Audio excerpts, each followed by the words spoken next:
समर्पित कर रहे हो, और मान लो बीच में रजो धर्म आ गया या आप कहीं चले गए और घर में कोई पूजन करने वाला नहीं है, तो शिव महापुराण की कथा यहाँ तक कहती है कि घर में जो शिवलिंग है अगर आप उसको ना छुएंगे, बाहर भी चले गए, रखा हुआ है, किसी ने जल भी नहीं चढ़ाया, किसी ने पुष्प भी नहीं चढ़ाया, किसी ने कोई चावल का दाना भी नहीं चढ़ाया, अगर आप घर में रखी हुई एक बेलपत्र भी भले वो सूख गई हो, कैसी भी हो, अगर बेलपत्र सूख भी गई हो तो वो बेलपत्र भी आप शिव जी के पास में रखकर चले जाएंगे तो आपने कितने दिन जल नहीं चढ़ाया, उसका पुण्य तुम्हारे खाते में रहेगा, इस दोष नहीं लगेगा।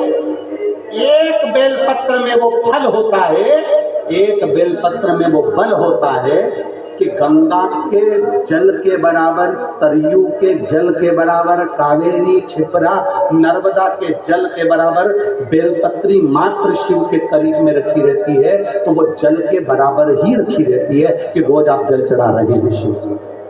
घर के लोगों से इतना तो कह सकते हो कि मुझे हाथ नहीं लगाना, मेरे को बाहर जाना है, तुम एक काम करो, ये बेलपत्री शिव जी के पास रख दो, मैंने यहाँ रखी है, मैंने यहाँ पर रखी है, ये बेलपत्र आप शंकर जी के पास में रख दो, इतना तो कह सकते हो, इतना तो भगवान का वर्णन कर सकते हो, ये रख दो शिव।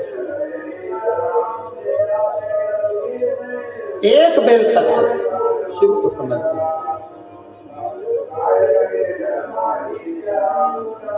और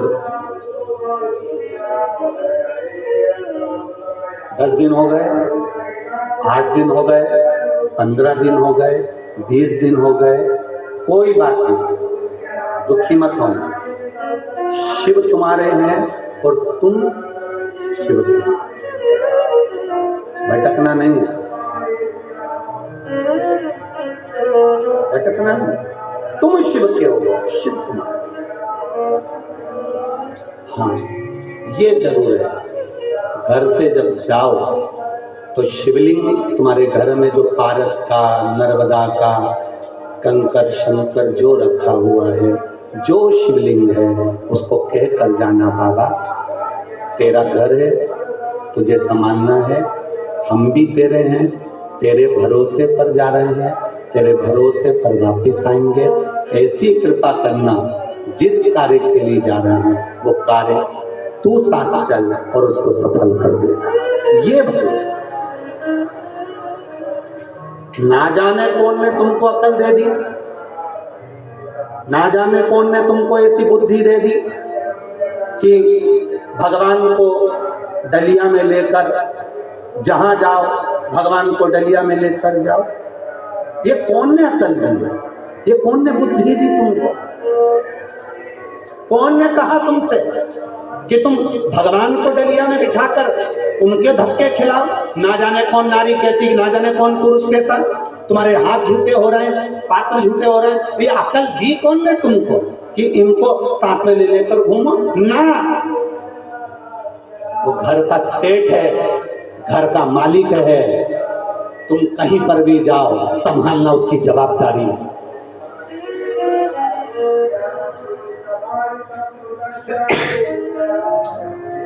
संभालना उसकी जवाबदारी। शिवलिंग है, घर में रखो। आप अगर घर से बाहर जा रहे हो, कहीं जा भी रहे हो, तो तुम्हारे घर में लड्डू गोपाल हैं, ठाकुर जी हैं, विराज रहे, उनके लिए डब्बी में मिश्री रख कर आओ। जैसे तुम कहीं जाती हो तो बच्चों के लिए कुछ रख कर आती हो, यहाँ आई हो तो रोटी बनाकर आई हो, पति के लिए टिफिन लगा कर आई हो, बच्चों का टिफिन लगा कर आई हो, कोई बच्चा वापिस आएगा स्कूल से तो क्या खाएगा, उसके लिए डब्बे में रख के आई हो, तो उसी तरह घर के ठाकुर जी के लिए रख कर जाओ।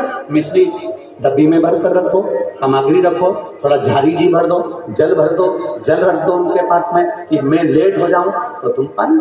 विश्वास जगाना है, ढोंग नहीं, प्रपंच नहीं, छल नहीं, दिल से भाव जागृत करिए। हमारे भीतर से भाव जागृत होगा तो भगवान के 24 घंटे जपते रहो, जपते रहो, जपते रहो, जपते रहो, तो भगवान नहीं मिलता। और मीरा, कर्मा, नामदेव, ध्रुव, प्रहलाद, नरसिंह जैसे भगत नी जपते, बस केवल उसको तक तक ही लगा कर देखते ही रहते हैं तो परमात्मा मिल जाता है। दिल से, अंश से, डोंग से, छल से। अब कोई ने कहा गुरुजी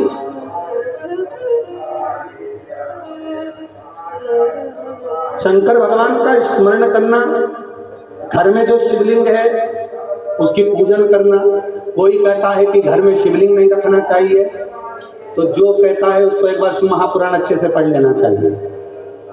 जो कहते हैं घर में शिवलिंग ना हो उनको शिव पुराण अच्छे से पढ़ना चाहिए। गीता प्रेस गोरखपुर की एक शिव महापुराण की कथा, एक पुराण अपने घर में लेकर आओ और दिल से एक एक लाइन, हम ये भी नहीं कहेंगे कि तुम संस्कृत में पढ़ो, तुम तो हिंदी पढ़ना जानते हो तो हिंदी में पढ़ो।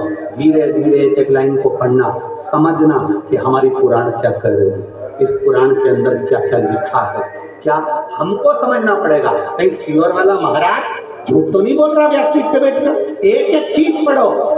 काली मिर्च चढ़ाने से क्या होता है, जल चढ़ाने से क्या होता है, बेलपत्री पर शहद लगाकर चढ़ाने से क्या होता है, शंकर जी को दही का शिवलिंग क्यों बनाया जाता है, अरहर की पत्ती क्यों चढ़ाई जाती है, क्यों सरसों चढ़ाई जाती है, सरसों के फूल का क्या महत्व है, जल में तिल डालकर क्यों चढ़ाया जाता है। एक एक महत्व को आपको पढ़ना पड़ेगा। ये केवल सियोर वाले महाराज के कहने पे मत चलिए, पढ़ो, स्मरण करो कि कहां से बोल रहा है महाराज, किस जगह से बोल रहा है, वो तुम्हारी बुद्धि में आना चाहिए, तो तुम्हें सुनने में और आनंद आएगा। हमने पढ़ रखा है, महाराज जी ने यहाँ से बोला है, हमारे स्मरण में है, महाराज जी ने यहाँ से बोला है, तो आनंद और बढ़ेगा, और भक्ति बढ़ेगी, और जागरूकता बढ़ेगी।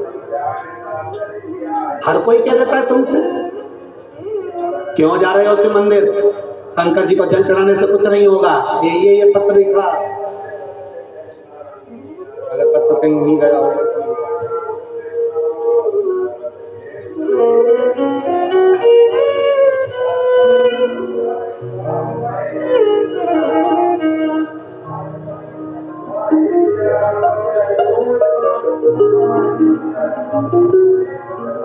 मैं कृष्णा राव, मैं रतलाम की रहने वाली हूँ गुरुदेव।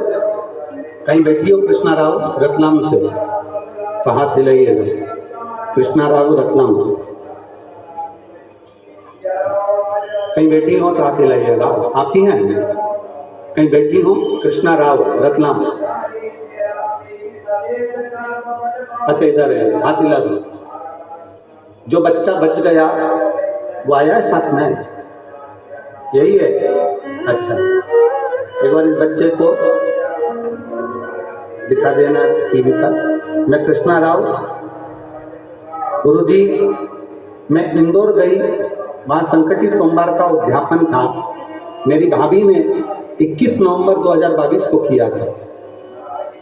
मैं मेरे पूरे परिवार को लेकर इंदौर गई और इंदौर में मेरी बहू, उनके रिश्तेदार के यहाँ 22 नवंबर को वहाँ मिलने गए और वहाँ से मेरा पोता 22 नवंबर 2022 को 20 फीट ऊपर छत से नीचे गिर गया और जमीन पर आकर टपक गया। उसको 4 हॉस्पिटल में लेकर गए, परंतु सभी हॉस्पिटल ने हाथ ऊंचे कर दिए क्योंकि ये बच्चा श्वास लेना बंद कर दिया था। चोइथराम हॉस्पिटल में ले गए, भर्ती किया और डॉक्टरों ने कहा, जवाब दे दिया कि इसकी कोई गारंटी नहीं है, हम वेंटिलेटर पर पटक देते हैं, भरोसा नहीं है, पक्का नहीं है। बच्चे को वेंटिलेटर पर डाला गया, गुरुदेव होश नहीं है, बच्चे को सुध नहीं। 24 नवंबर का दिन आ गया, 2 दिन हो गए पर बच्चे में कोई गतिविधि नहीं। तब मेरा भतीजा शिवजी के मंदिर की चढ़ी हुई बेलपत्र ले आया और जल ले आया और उसके मुख में, डॉक्टरों ने तो नहीं डालने दिया पर हमने उसके मुंह पर, होठ पर उस जल को लगाया और बेलपत्री रखी। बाबा की कृपा से 15 दिन तक लगातार बेलपत्री दी और डॉक्टर ने कह दिया था इसका कोई भरोसा नहीं, वेंटिलेटर पर 15 दिन तक पड़ा रहा बच्चा। श्वास बस चल रही थी, शरीर चालू नहीं था। बाबा की कृपा देखिए गुरुदेव, जहाँ डॉक्टरों ने हाथ खड़े कर दिए थे वहाँ एक बेलपत्री और जल ने बाबा की कृपा से इस बच्चे को बचा लिया। हमारे बीच में ददरुआ धाम वाले महाराज जी पधारे हैं, एक बार जोरदार ताली बजाकर साझा